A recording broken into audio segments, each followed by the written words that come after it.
നൂതന വിദ്യാഭ്യാസ പരിഷ്കാരങ്ങൾക്കായി മലേഷ്യയിലെ വിദ്യാഭ്യാസ വിദഗ്ധരുടെ കൂട്ടായ്മയിൽ നാഷണൽ ഇൻസ്റ്റിറ്റ്യൂട്ട് ഓഫ് ഓപ്പൺ സ്കൂളിന്റെ സഹകരണത്തോടെ വൈക്കം വർമാസ് പബ്ലിക് സ്കൂളിൽ വിദ്യാഭ്യാസ പരിഷ്കരണം നടപ്പാക്കുന്നതിന് ധാരണയായതായി സ്കൂൾ അധികൃതർ വാർത്താസമ്മേളനത്തിൽ അറിയിച്ചു. വൈക്കത്തെ ആദ്യകാല പബ്ലിക് സ്കൂളുകളിലൊന്നായ വർമാസ് പബ്ലിക് സ്കൂളിൽ KG മുതൽ +2 തലം വരെ അധ്യയനം നടക്കുന്നു.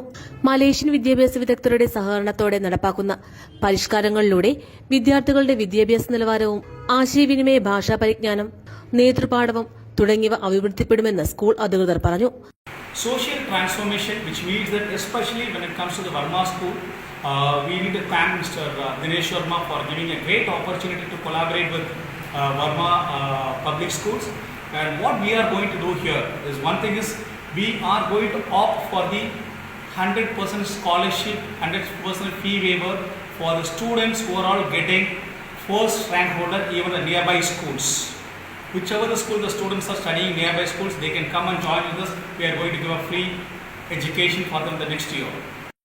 സാമ്പത്തികമായി പിന്നോക്കമായ സമർത്ഥരായ വിദ്യാർത്ഥികൾക്ക് സ്കൂളിൽ സൗജന്യ വിദ്യാഭ്യാസം നൽകും.